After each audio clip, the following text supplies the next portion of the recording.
Bueno, estamos en otra conversación de este ciclo impulsado por el Grupo de Pensamiento Crítico Colombiano de la Universidad de Buenos Aires y la Universidad Pedagógica Nacional de Colombia, que hemos llamado Pensando en Colombia, desafíos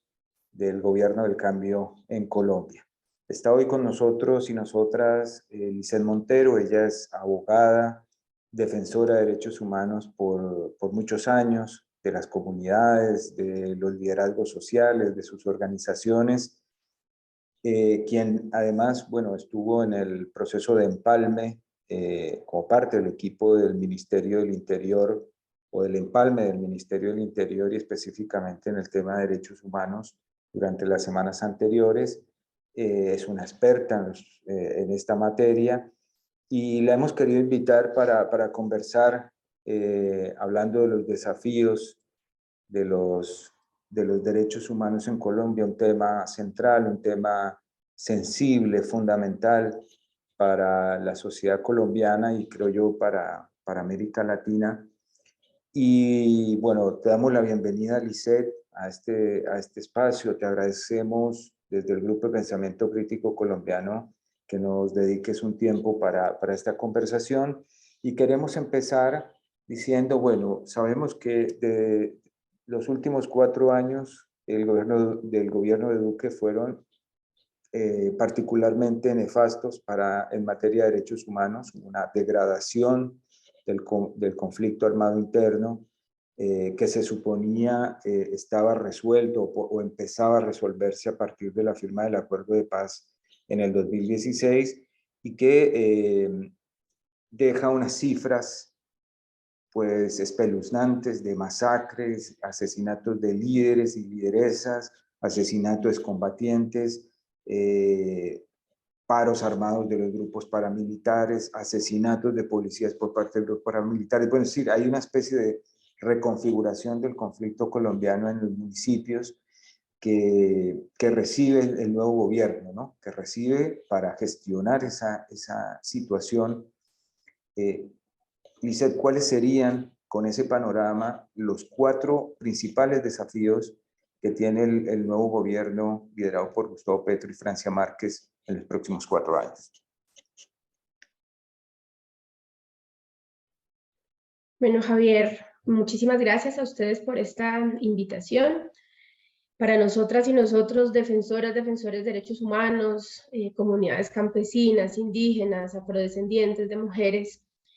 estamos en un momento verdaderamente decisivo de cara a unos retos que en materia de derechos humanos se presentan pues verdaderamente gigantescos en relación a las expectativas también que este nuevo gobierno del cambio por la vida, encabezado por Gustavo Petro y por Francia Márquez, representa para la gente y particularmente, como tú ya bien decías,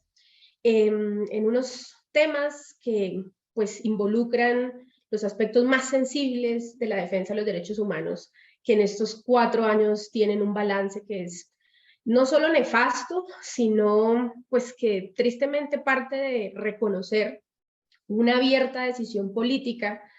de no cuidar la vida de la gente, de no garantizar la vida y los derechos fundamentales. Para nosotros, desde el Movimiento de Derechos Humanos, esto es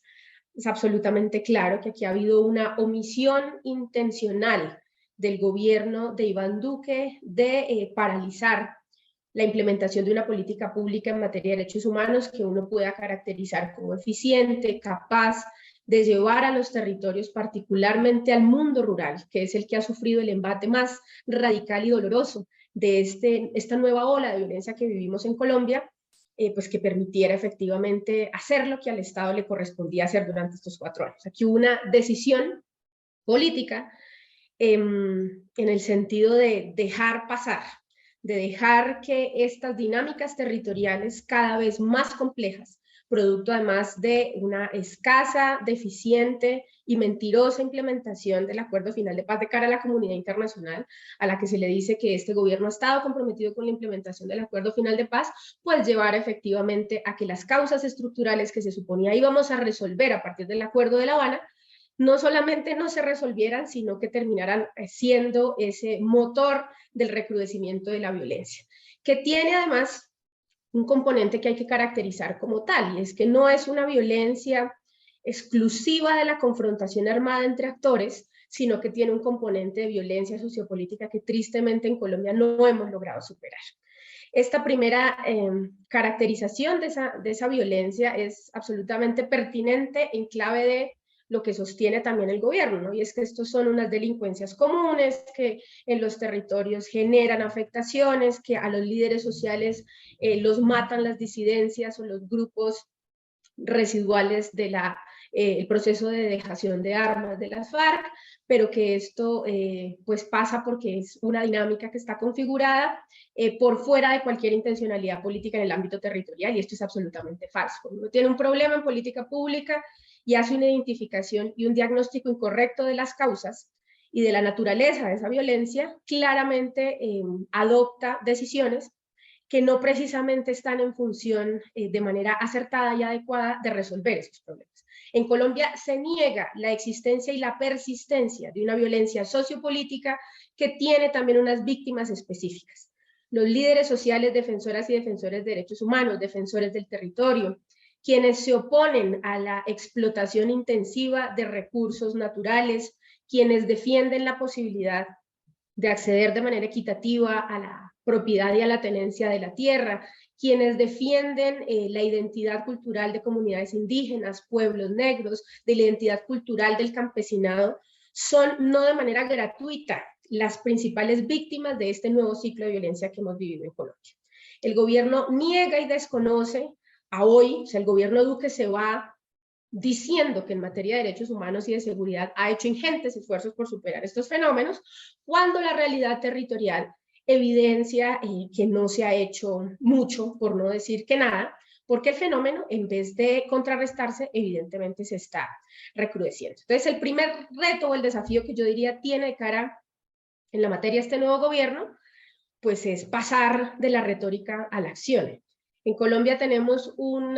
diseño institucional y un entramado de política pública, de disposiciones normativas que es amplio, suficiente y claramente extensivo en relación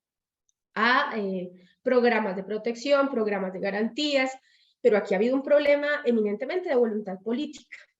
y de enfoque. Entonces creo que ese segundo desafío de pasar, bueno, que más bien ayuda a traducir el cómo tendrá que el gobierno de Gustavo Petro y de Francia Márquez pasar de la retórica a la acción, parte de entender el fenómeno de la violencia que ocurre hoy en los territorios y de atacar efectivamente esas causas estructurales. Lo que ocurrió con la dejación de armas de las FARC pues evidencia un fracaso estructural del proceso de reincorporación a la vida civil, particularmente con esta insurgencia, pero también devela una problemática de fondo de cara a la implementación del resto de asuntos que implicaba el acuerdo final de paz. Que hoy el gobierno Duque se vaya afirmando que en más de un 65% la reforma rural ha sido efectivamente implementada, pues es una suerte de interpretación o una lectura que pareciera propia de un universo paralelo. En el multiverso de la Colombia que nos deja el gobierno Duque, la reforma rural ha sido implementada, se ha hecho efectivamente lo que se propuso en materia de drogas en relación al Plan Nacional de Sustitución de Cultivos. En un mundo paralelo, la reparación a las víctimas ha avanzado, no en el marco de lo que estableció el Sistema Integral de Verdad, Justicia, Reparación y Garantías de No Repetición, sino en el esquema de política pública que ya existía, la Ley 1448 del 2011, y en un mundo paralelo, pues se ha garantizado la vida de las comunidades, particularmente en el mundo rural. Y no se han cometido en otros escenarios, que ese es el otro gran, digamos, hito en materia de derechos humanos que se presenta en el gobierno de Iván Duque, pues ha sido la utilización de la fuerza criminal de una policía que identifica a la ciudadanía que protesta como su enemigo natural. Pues el tratamiento de guerra a la protesta social, que es además uno de esos momentos de mayor crisis y que tiene y tuvo claramente una consecuencia de orden político en estas recientes elecciones, porque creo yo que es absolutamente claro que las y los colombianos le pasamos una factura muy alta al gobierno Duque por la forma absolutamente criminal y despiadada en la cual arremetió contra la juventud que se movilizaba pidiendo condiciones de vida digna en el marco del estallido social, un paro nacional que dejó en materia de graves violaciones a derechos humanos unas cifras absolutamente demenciales de afectaciones que fueron abiertamente cometidas de manera intencional contra la ciudadanía que protestaba, y pues lo que develó además de fondo una concepción de la protesta social como una auténtica enemiga del Estado social de derecho, lo que en un Estado democrático moderno pues es absolutamente inconcebible, pero que nos quedó claro en la práctica que pues a partir de eso es que se procede, ¿no? Entonces creo que un tercer desafío es poder potenciar un cambio en el enfoque en materia de seguridad. Y de lo que ha hablado este programa de Gustavo Petro y de Francia Márquez es incluso traer un concepto a través del cual se estructura el acuerdo final de paz entre las FARC y el gobierno de Juan Manuel Santos, y es el concepto de la seguridad humana. Y el concepto de la seguridad humana, que tampoco es una creación castrochavista, ni es una ideación de las FARC, sino que por el contrario es un desarrollo teórico y de política pública que ha venido haciendo las Naciones Unidas como desde los últimos 20 o 30 años, pues implica reconocer que los factores que construyen seguridad en una sociedad democrática no están ligados de manera exclusiva a la militarización, a la fuerza del Estado desde el punto de vista de lo coactivo, sino a la oferta de bienes y servicios y a la garantía y al goce efectivo de derechos que permiten consolidar sociedades que sean mucho más seguras y que en términos de paz y convivencia puedan avanzar. O sea, en la medida en que resolvamos los problemas estructurales de acceso a bienes y servicios y al goce efectivo de derechos para las y los colombianos, concebir la seguridad desde ese enfoque humanista y de una cultura de derechos humanos, pues va a permitir transformar lo que viene siendo hoy el ejercicio de una seguridad ampliamente punitiva, ampliamente militarista, que no ha dado resultado. Y yo diría que de cara a este reto, el tema presupuestal y del manejo de recursos para la seguridad, la defensa y la garantía de derechos humanos en el ámbito territorial, pues viene a ser un cuarto gran eje articulador de la acción que deberá emprender el nuevo gobierno, y es que hay un problema en cómo se concibe la protección, pero también lo que deriva en términos presupuestales de ahí. Entonces, en Colombia hemos concebido la protección de líderes sociales, defensoras y defensores de derechos humanos y de personas en condición de riesgo a través de las medidas materiales de protección de orden individual, que las maneja una instancia, una agencia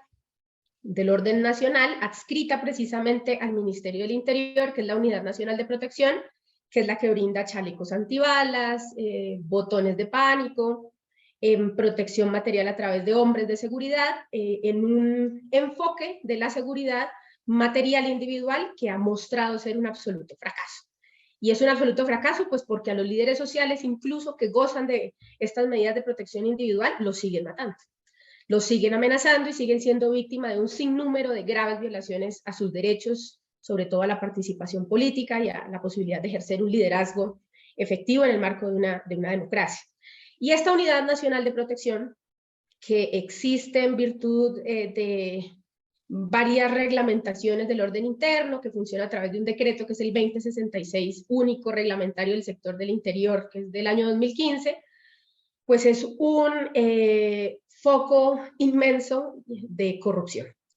Aquí hay unos asuntos que se han develado, no solamente en el marco de los escenarios de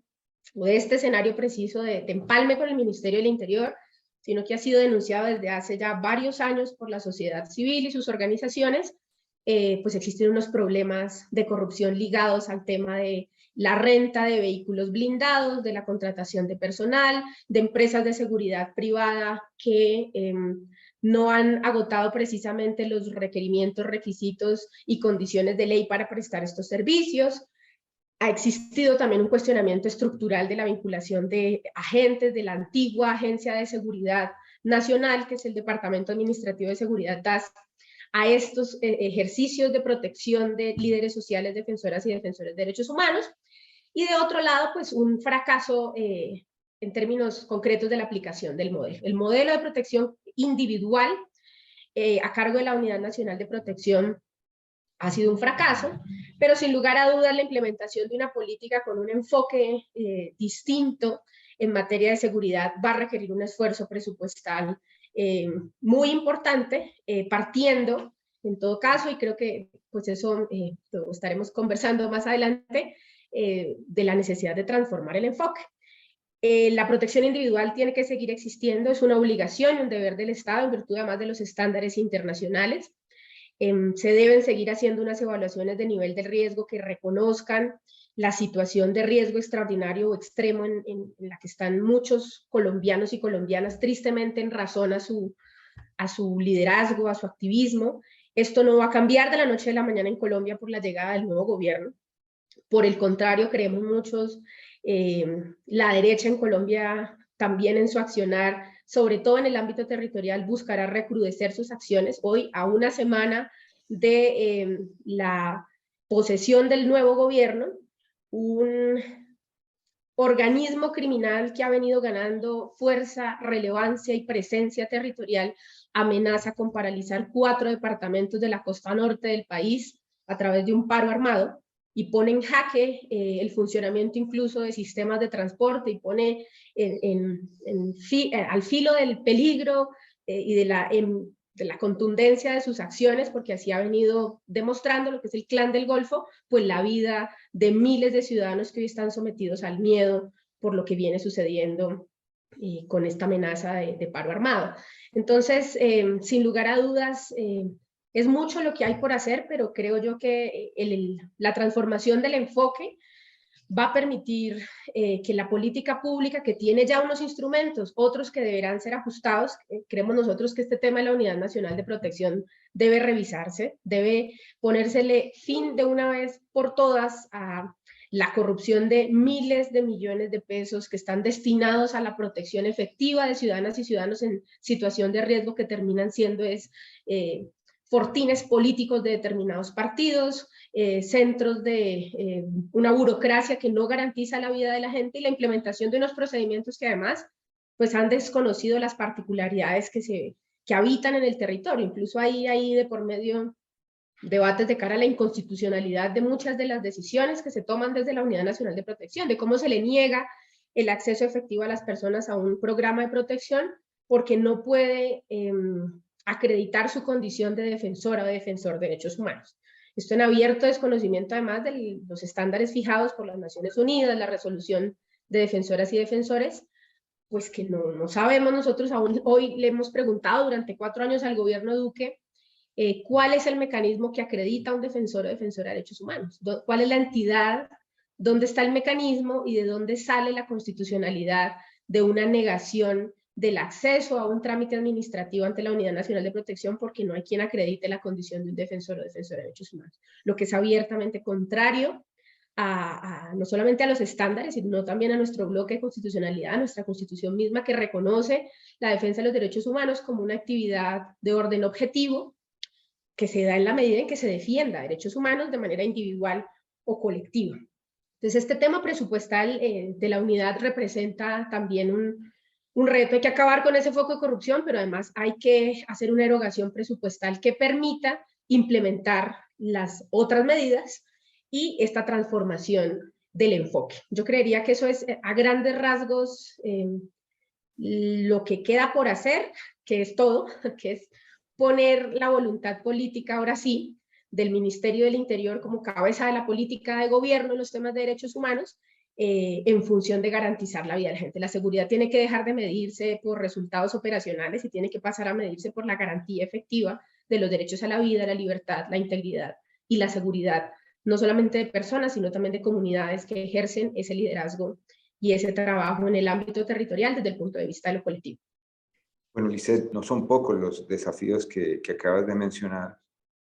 Creo que es un terreno bastante difícil, una situación bastante empinada que va a tener que desarrollar el gobierno,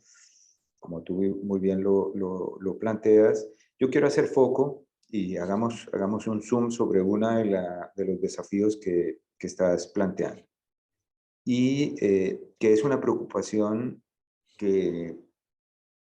que le salta a los ciudadanos, a sectores académicos y políticos de otras partes del mundo, seguramente también de Colombia, y que recurrentemente preguntan. Y se pregunta por la historia de Colombia, por lo que ha sido la relación de las Fuerzas Armadas de Colombia con los Estados Unidos, con las violaciones a los derechos humanos, y entendiendo que la única manera de que exista respeto por los derechos humanos en Colombia, primero es sostener el monopolio legítimo de las armas, y eso significa construir la paz completa. Pero eso no se va a dar mañana, eso no va a ocurrir la próxima semana, va a pasar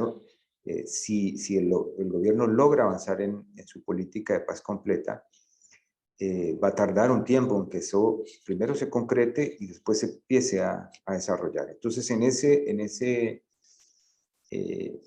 compás, en ese tiempo que va a continuar la violencia y que va a continuar unas Fuerzas Armadas y policiales con la formación que tienen, con la estructura de mando que tienen, con su doctrina, porque no es solamente, digamos, el tema pasa, y creo yo que tú lo planteas como enfoque, pero pasa también por la doctrina, que sería una cosa más compleja, más de fondo, más difícil de desarrollar. Entonces, ¿cómo piensas que el gobierno puede controlar u orientar a las Fuerzas Armadas y policiales para que atiendan al respeto de los derechos humanos? Porque muchas veces se pregunta, o una pregunta del sentido común es, ¿cómo hacer que las personas cómo proteger a las personas, a los liderazgos sociales y combatientes, si son los miembros de las Fuerzas Armadas o los miembros de la policía que están en contra de los liderazgos y en contra de los combatientes, en contra del acuerdo de paz? Entonces, allí surge, digamos, un gran interrogante, y es cómo Gustavo Petro y Francia Márquez, en cabeza de las Fuerzas Armadas de Colombia, logran reorientar la doctrina o reorientar ese pensamiento, digamos, que viene inercial desde hace muchos años, que significa indicadores de resultado en torno a muertes, en torno a capturas, en torno a violaciones de los derechos humanos, o que conducen a violaciones de derechos humanos. Entonces, ¿cómo piensas que podría, o que el gobierno está pensando, o cuál es el desafío en torno a este tema de las Fuerzas Armadas? Bueno, yo creo que efectivamente frente al tema tú ubicas la discusión en el punto, y es que este tema, además del enfoque de la seguridad y de cómo se brinda y se construye seguridad, pues efectivamente quienes la brindan, o los actores que están directamente involucrados en estos temas que constitucionalmente nuestra carta política denomina como los asuntos de orden público, pues tiene mucho que ver. Y en el quiénes, los protagonistas, y en este caso las fuerzas militares, la fuerza pública en su amplia acepción, pero particularmente la policía y el ejército, pues han tenido un papel, cada uno en su escenario natural, en desarrollo de una doctrina militar que no necesariamente se ha dado sobre la base del postulado magno del respeto a los derechos humanos, como parte también de su tarea legal y constitucional. Esta es una verdad dolorosa, que para las y los colombianos ha tenido recientemente unos capítulos necesarios, pero que no dejan por ello de marcar la historia de nuestras fuerzas militares en relación a las audiencias que se han venido efectuando en cabeza de la Jurisdicción Especial para la Paz, que le han mostrado a la opinión pública algo que ya las madres de Soacha, las madres de los mal llamados falsos positivos, que en el derecho internacional se reconocen como ejecuciones extrajudiciales, pues ya nos venían diciendo desde hace muchos años, ¿no? Una verdad que ha sido negada por la sociedad, que ha sido desconocida, pero que es absolutamente necesaria de cara a superar problemas estructurales. Y es una verdad en la que se nos cuenta cómo la fuerza pública, en ese afán del que tú hablabas de producir resultados, incluso mostró a personas civiles como combatientes legítimos y justificó sus muertes, que fueron en todo caso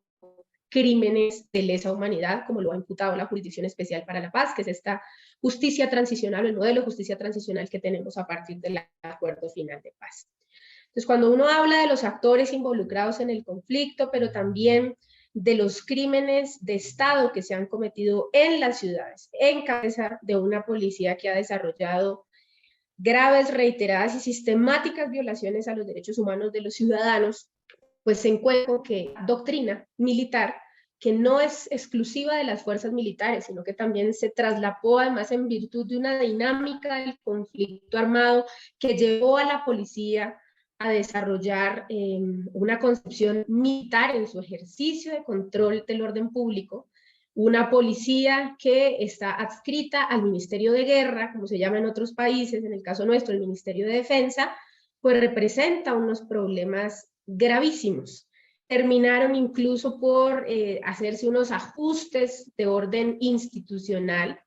que llevaron a la policía a debate de contraguerrilla en muchos de los centros poblados cercanos a las zonas rurales,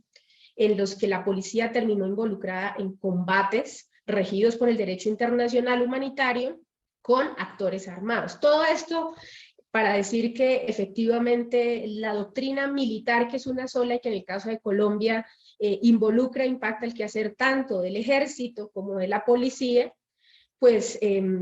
tiene un problema fundamental de cara a que no solamente se ha venido consolidando a través de decisiones políticas, sino que creo yo representa un reto de cara a la superación de otro de los componentes que ha logrado consolidar la masiva violación a derechos humanos como una práctica del Estado, que no solamente ha sido defendida y negada, sino que está cobijada por algo que yo creo que va a tener que asumir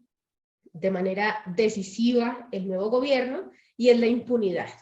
Todo esto no habría podido ser posible, todo esto no hubiese ocurrido en la historia de Colombia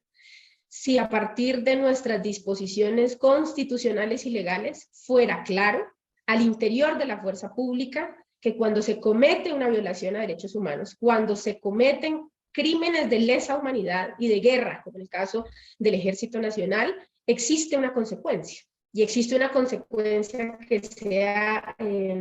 una sanción ejemplarizante que condene y conmine en adelante, invite a través de la coacción como también poder legítimo del Estado a no cometer hechos de esta naturaleza. Lo que ha pasado en la historia de nuestra fuerza pública, tanto de la policía como del ejército, es que se ha cobijado con un manto de absoluta impunidad las graves violaciones a los derechos humanos. Y esto no puede seguir pasando. Si esto no se corrige, si no se corrigen también las relaciones estructurales entre la fuerza pública y actores del mundo criminal, no vamos a tener una fuerza pública legítima, capaz de sostener sobre su peso y sobre su honor la necesidad de avanzar hacia condiciones de convivencia distintas. Yo creo que un tema que tiene que afrontarse de manera urgente, que tiene que, en lo que debe insistir el nuevo gobierno, es en el respeto estricto a las normas del derecho internacional humanitario y al respeto por los derechos humanos. O sea, esto tiene que ser una prioridad en relación a esa labor constitucional que ahora asumen de dirigir el quehacer de las fuerzas militares. Claro que van a existir combates, claro que va a existir mientras se logra establecer un marco jurídico constitucional que permita el diálogo con unos y otros. Se habla de la ley de sometimiento, se habla de la necesidad de ampliar los marcos de justicia transicional con los que hemos venido funcionando. Yo creo que esos ajustes hay que hacerlos. No podemos tener la actitud que tiene hoy el alto comisionado para la paz del gobierno Duque diciendo que no se puede, que es ilegal, que aquí no hay cómo, cuando la paz es un derecho constitucional que implica y que va a implicar de manera efectiva unos esfuerzos, incluso desde el punto de vista de lo legislativo, pues que habiliten los marcos que permitan hacer. O sea, aquí hay un propósito mayor y es hacer la paz. Y sin lugar a dudas esto va a implicar también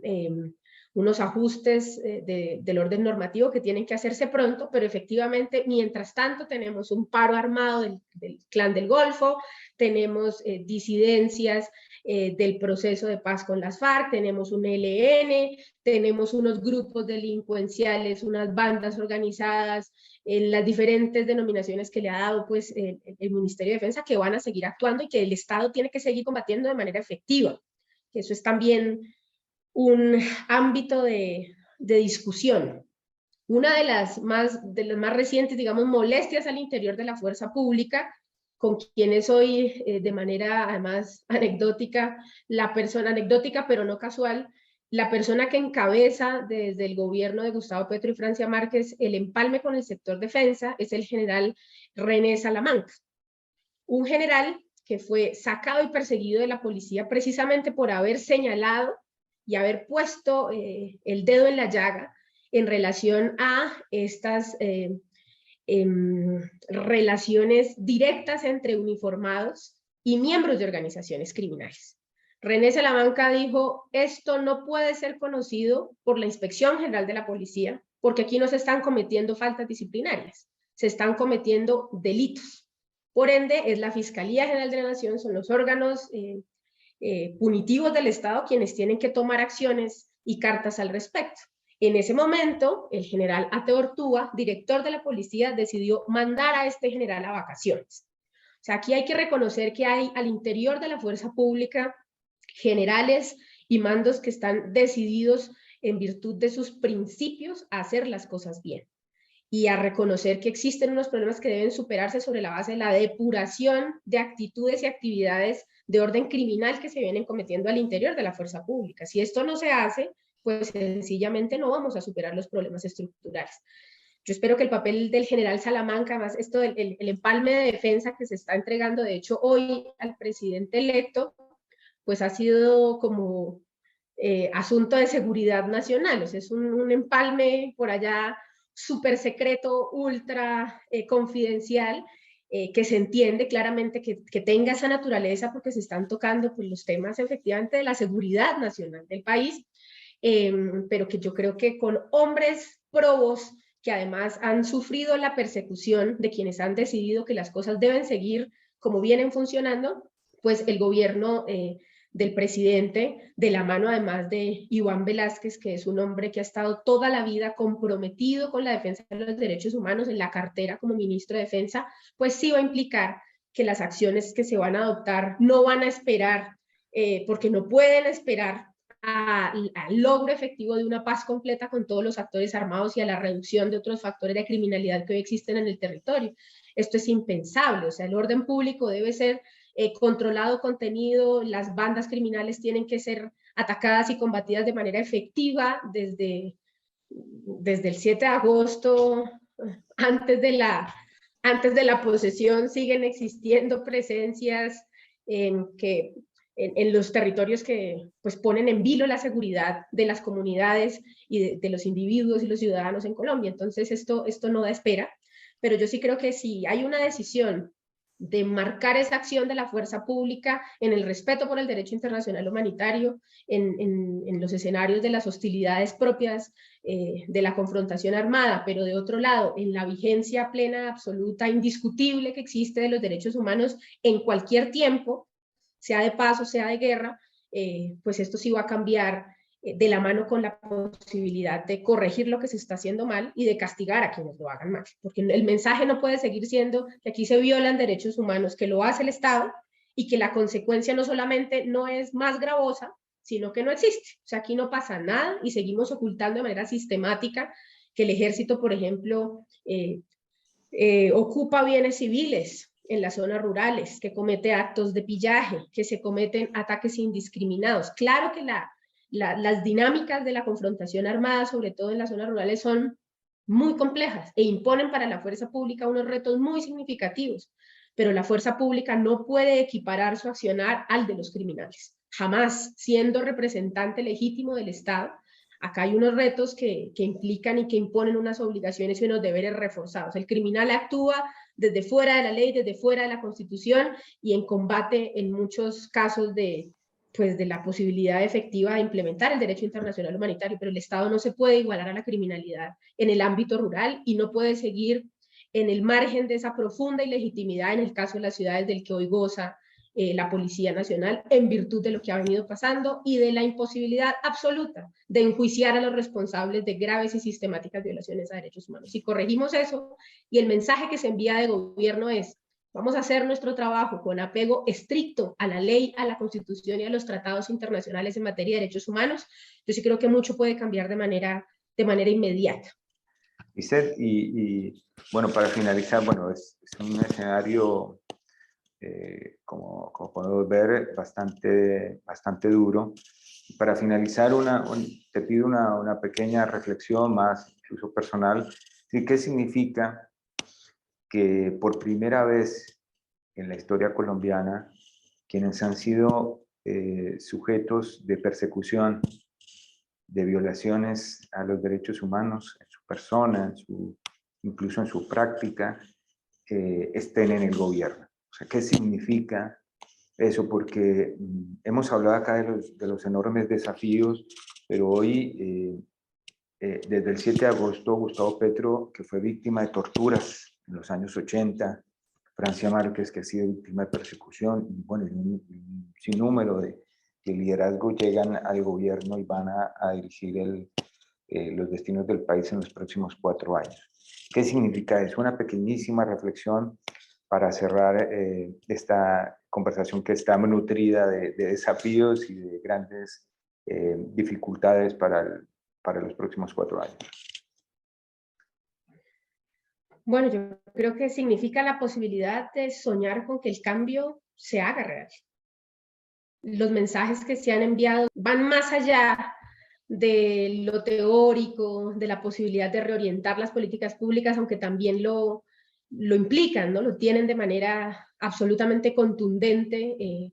pues que no podrá hacerse un ejercicio de gobierno igual a lo que hemos conocido. Pero yo creo que más allá de eso tiene un peso simbólico que ha significado una ruptura en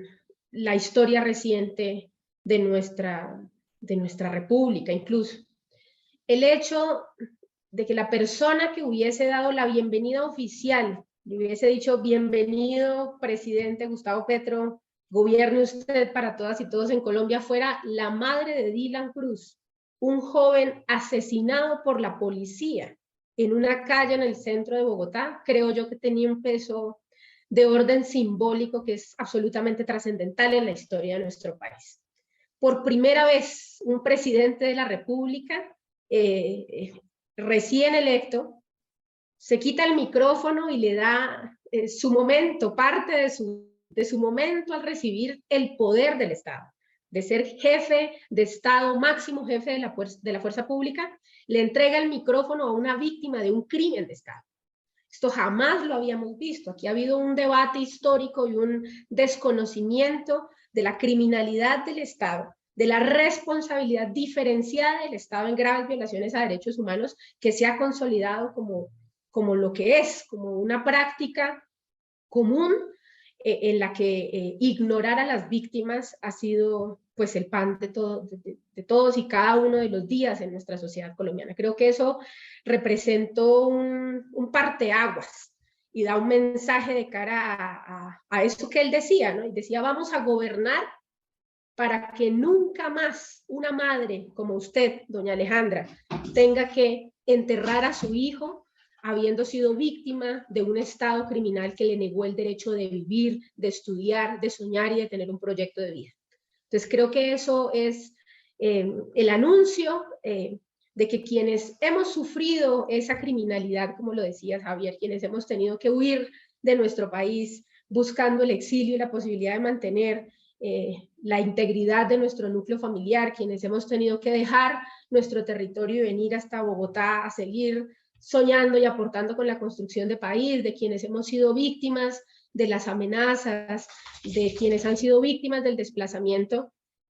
no llegan al gobierno a vengarse, no llegan a buscar vendetta por haber sido víctimas de graves violaciones a derechos humanos, sino que por el contrario llegan a ser gobierno para que nunca más ningún colombiano o colombiana tenga que vivir la angustia de dejar su tierra, de ser víctima del despojo, de tener que huir sin llevar nada más que lo que tiene encima, en virtud de su liderazgo, de la violencia que ha sometido a millones de colombianos, a más de 6 millones de colombianos al destierro y al despojo forzado de sus proyectos de vida, más allá que de su terruño de tierra. Entonces creo que esto, de cara a las políticas públicas en materia de derechos humanos y de seguridad, sí tiene que implicar una transformación estructural. Todas estas críticas que históricamente hemos hecho a cómo se brinda seguridad y protección van a tener además el día de la posesión, pues una representación que va a mostrar una diferencia de orden simbólico, pero también práctico en el ejercicio y en el desarrollo de esa política pública. Van a ser las guardias campesinas, indígenas, cimarronas, las que presten la seguridad en la Plaza de Bolívar el día de la posesión. Esto nos dice mucho de cara a cuál es la apuesta en relación a cómo vamos a construir seguridad en el ámbito territorial. Esto no es un invento de Petro en el programa de gobierno. Está en el programa de gobierno, pero existe desde el 2013, posterior al paro nacional agrario y popular, una propuesta de seguridad y convivencia en cabeza de las comunidades. Y es un decreto que existe hoy y que es de obligatorio cumplimiento y que durante los últimos 4 años fue relegado al absoluto olvido y a la falta de implementación. Y es el decreto 660 del 2018, el Programa Integral de Seguridad y Protección para Comunidades y Organizaciones en los Territorios. ¿Y esta apuesta qué es? Eso que vamos a ver el 7 de agosto en la Plaza Bolívar, y es guardias campesinas, indígenas y marronas como responsables de una seguridad desde un enfoque comunitario, que lo han venido haciendo, pero que han sido desconocidas, incluso estigmatizadas por el gobierno, señaladas de ser una suerte de intentos de grupos paramilitares, cuando en contrario sentido lo que son esfuerzos autónomos de la sociedad civil que se ha visto obligada a protegerse desde estrategias comunitarias, porque la amenaza no es individual. La amenaza no es solamente hacia las personas, es hacia las comunidades, hacia los colectivos, hacia las organizaciones de la sociedad civil. Ahí es donde esa violencia sociopolítica se ha recrudecido y se ha ensañado de manera particular. Entonces, sin lugar a dudas que este cambio en el enfoque, pero también en esas víctimas que van a ser hoy también protagonistas de la construcción de la política pública y de su ejecución, pues yo creo que representa es la posibilidad de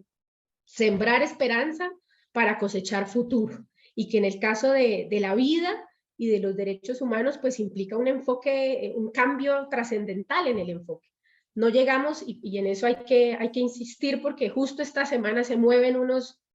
unas disposiciones y unos sentimientos humanos que pareciera ser que esperan que llegue la hora de la venganza de parte de los sectores sociales y populares que llegamos al gobierno de la mano de Gustavo Petro y de Francia Márquez, y eso no es así desde ningún punto de vista. Vamos a defender a muerte la posibilidad de todas y todos de vivir, de pensar, de soñar, de disfrutar este maravilloso país que tenemos, defendiendo la vida, y ese es fundamentalmente la decisión que todas y todos llevamos a las urnas. Más de 11 millones y medio de colombianos, pero no para esos 11 millones y medio de colombianos, sino para un futuro de nación que se va a ver representado en ese ejercicio de gobierno. No gobernamos para quienes van a estar de acuerdo con el gobierno. Los sectores sociales han anticipado además una continuidad rotunda de su activismo y de su exigencia porque el Estado haga las cosas bien. Y si la cabeza y el jefe del Estado va a ser Gustavo Petro y Francia Márquez, pues a ellos también se les exigirá desde las calles, desde la sociedad civil organizada, que hagan bien su trabajo. No para 11 millones y medio de colombianos, sino para un país que necesita unas transformaciones en su conjunto que impliquen la posibilidad, como lo dice la vicepresidenta, de vivir sabroso, de vivir sin miedo, de vivir con la posibilidad de seguirse soñando y seguir aportando en la construcción de país, desde los sectores económicos, desde los sectores productivos, desde el empresariado, pero también desde organizaciones campesinas, indígenas, afrodescendientes, desde los trabajadores, desde las mujeres que hemos sido sometidas a un sistema patriarcal que en el caso colombiano ha tenido unas representaciones de cara a cómo se ejerce la violencia sobre los cuerpos de las mujeres, que sin lugar a dudas va a significar una nueva era en Colombia. Si se hacen las cosas bien, vamos a tener la posibilidad de seguir soñando con transformar estructuralmente este país. En 4 años no vamos a arreglar las deficiencias estructurales que tenemos como nación, pero sin lugar a dudas este es un nuevo momento y estamos ante un nuevo momento de la política nacional que permite soñar con que la esperanza pueda trasegar hacia un camino de realidades y de mejor devenir para nuestro pueblo. Bueno, muchas gracias, Lisset. Bueno, dejas muchas puntas abiertas para seguir conversando. Seguramente te vamos a estar invitando para que hagamos un seguimiento de cómo se va implementando esto y sigamos conversando con Latinoamérica, sigamos pensando a Colombia y ojalá que como lo dijo alguna vez Gabriel García Márquez, el sueño de los colombianos y las colombianas de poder morir tranquilamente viejos y de viejas se cumpla y que no muramos, nos sigamos muriendo o asesinando a la juventud y perdiendo la vida en primavera. Bueno, muchas gracias, Lisset, y bueno, seguimos pensando en Colombia los desafíos del gobierno del cambio. Muchas gracias.